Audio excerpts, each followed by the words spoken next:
Professor DiNardo, which is the incidence of IDH-mutated acute myeloid leukemia?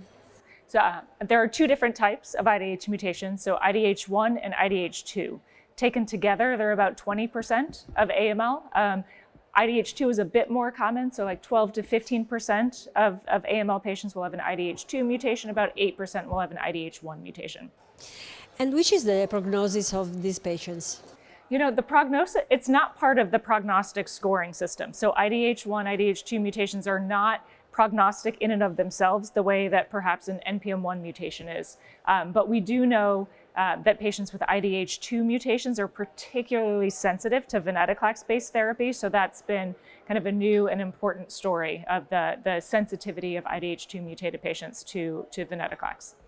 Which is actually the standard of care for these patients?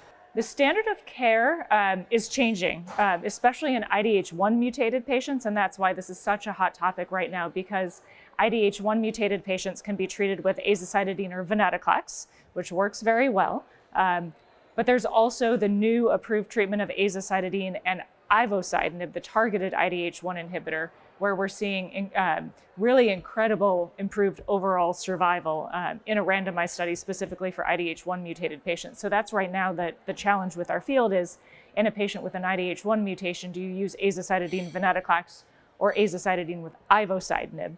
At MD Anderson, what we're doing is we're investigating clinical trials where we're putting all of this together, right? A well-tolerated oral therapy, oral combination where you have a hypomethylating agent, venetoclax, at a shorter duration, and ivosidenib.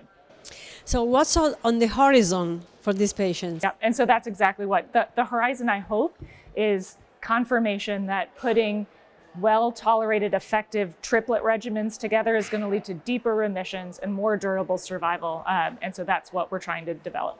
Finally, which is for you the importance of being here at the SOHO Italy meeting and the importance of the cooperation between SOHO and SOHO Italy?